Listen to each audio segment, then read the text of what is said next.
Não, você tem que falar como nativo. Não, você é brasileiro, você vai falar como brasileiro.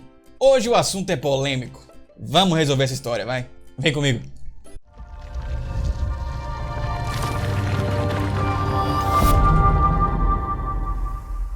Hey guys, it's Jimmy here. Falar ou não falar como um nativo? Vamos entender melhor essa discussão que já vem acontecendo aí há algumas décadas na área da linguística. Primeiro de tudo, vamos entender quais são os lados. De um lado, temos as pessoas que acham que você deve falar como um nativo, que você precisa falar como nativo, senão você está errado. Do outro, temos as pessoas que acham que você tem que manter o seu sotaque, você tem que falar como brasileiro, porque é sua identidade. É isso e acabou. Em qual desses grupos eu me encaixo? Nenhum dos dois. Mas primeiro vamos entender como foi que surgiu essa briga. Desde a criação de métodos antigos de ensino de línguas, inglês no caso, como o Grammar Translation Method, no começo do século XX, by the way, estou usando aqui a terminologia de Lawson Freeman. Pode ser que em outros autores esteja um pouco diferente, mas enfim. Até métodos que surgiram em meados do século XX, como o Audiolingual Method, ou mesmo métodos que estão até um pouco mais à frente, né? Muitos deles que nem chegaram na maioria das escolas do Brasil ainda, mas que os professores que utilizavam esses métodos, principalmente o Audiolingual, né, pelo fato de você estar ali reproduzindo um áudio, normalmente de um nativo, né? Aqui no caso daqui do Brasil, 90% das vezes um nativo americano que falava no General American, que é o padrão americano. No máximo tinha ali um New York, um Texan. Forçavam, né, esses profissionais, esses professores que utilizavam desses métodos, eles forçavam os alunos, como acontece até hoje em muitas escolas brasileiras, tá? Isso não é uma coisa que se perdeu no tempo. Forçavam os alunos a falar com aquele sotaque. Qualquer produção que viesse fora daquele sotaque, do padrão daquele sotaque, principalmente do General American, era considerado como errado. E aí o professor zoava o aluno na sala, os colegas também. E o que é que isso causava para esse aluno? Bloqueio, trava, medo de falar. Por esse padrão comportamental de muitos professores, de muitas pessoas dentro do ambiente escolar, né, de inglês, muita gente tem dificuldade em falar. Isso é resultado desse comportamento. E isso acabou prejudicando muita gente. Porque imagine, a língua é uma ferramenta que a gente usa para falar. Se essa comunicação é bloqueada antes mesmo de acontecer, é porque tem alguma coisa errada. Então o que é que aconteceu? Depois de anos, décadas, observando esses traumas causados por esse tipo de comportamento, alguns linguistas resolveram criar um movimento English as a Língua Franca, que é uma área de pesquisa hoje na linguística muito grande. Temos aí grandes nomes como Seidel-Hofer, Jenkins, ou até o próprio Kanagaraja, que já é um pouco mais voltado para Translingual Practices, mas não vem ao caso. Enfim, o que é esse English as a Língua Franca? Esse é um movimento focado na comunicação, na língua como instrumento para se comunicar. Ponto final. E nas últimas décadas, é uma área que tem avançado muito, no sentido de conseguir passar essa mensagem, né, que é muito importante, e que até esse ponto me ganha totalmente. É uma ideia sobre o inglês que eu sou totalmente a favor. Mas, principalmente nos últimos 5 anos, existem algumas pessoas que estão usando essa teoria para propagar o ódio contra aqueles que querem aprender o sotaque nativo. E isso foi algo que eu, infelizmente, presenciei até nas universidades. Eu lembro que eu tive um professor que ele chegou e falou assim para a turma. Eu não vou falar a matéria, mas ele sabe quem é. Vocês têm que falar com sotaque brasileiro porque vocês são brasileiros.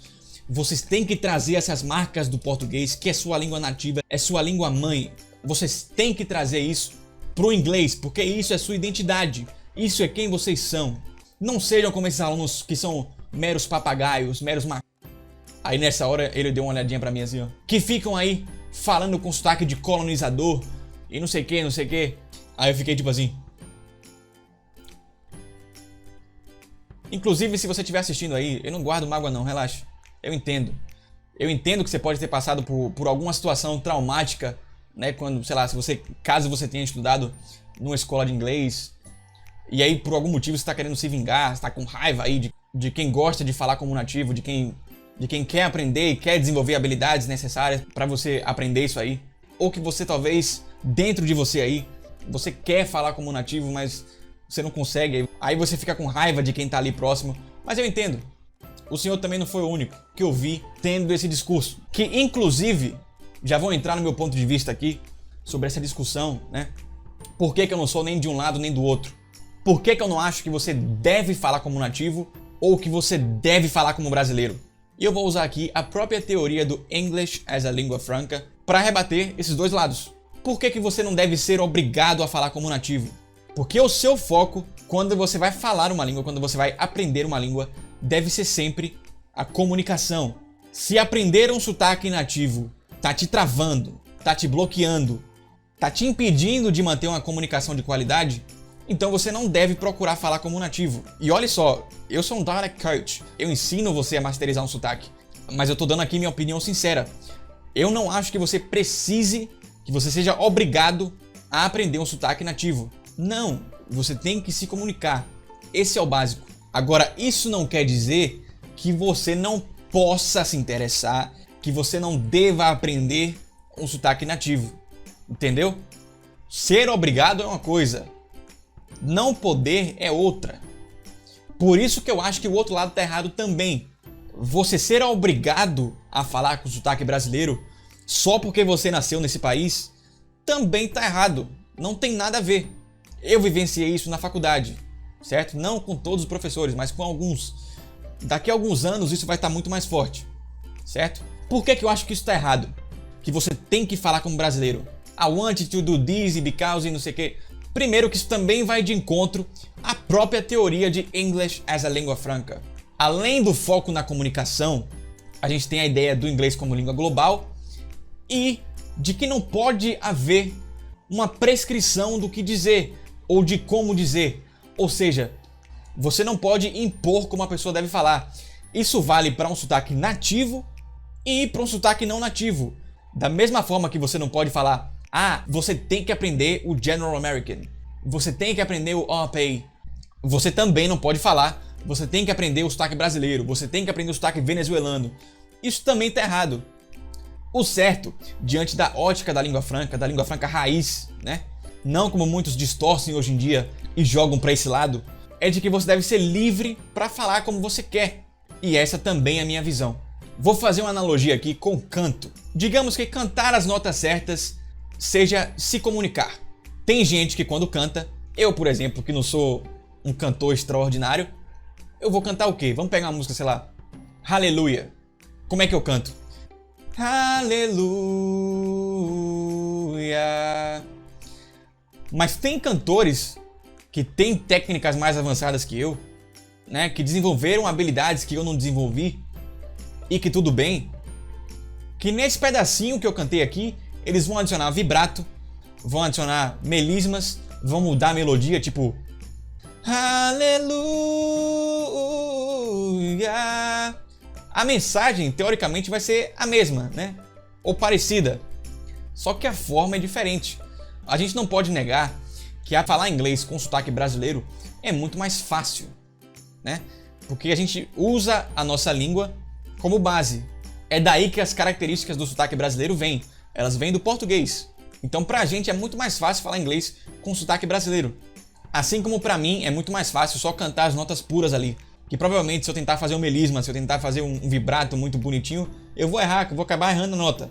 Então acho que vai prejudicar a minha comunicação, entendeu? É por isso que pra cantar eu me mantenho ali só no básico. E tá tudo bem.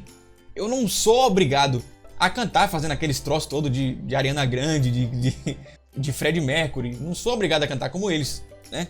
Mas quem quer aprender, pode aprender a cantar como eles? É claro que pode. Deve. Eu acho mais bonito. Tem gente que não, tem gente que acha que é firula.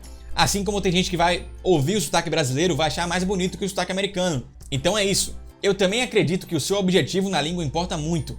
Se você é um engenheiro que quer usar o inglês somente para se comunicar ali, para entregar uma palestra, que quer vender o seu produto ou fazer uma entrevista de emprego, você só precisa se comunicar.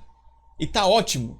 E se você quiser aprender o sotaque nativo, é inegável que pela dificuldade que é você masterizar um sotaque nativo, isso vai causar um impacto muito maior do que apenas ser fluente com o sotaque do seu país. Resumo da ópera para o vídeo não ficar mais longo ainda. Você não é obrigado nem a falar como um nativo, nem a falar como brasileiro, com sotaque brasileiro. Fale do jeito que você quiser. Entenda seus objetivos para com a língua e adeque-os à sua vontade. Fale do jeito que você quiser, mas fale. Fale com sotaque nativo, fale com sotaque não nativo, mas se comunique. Seja feliz. Valeu? That's it for today. I'll be kissing your heart and goodbye.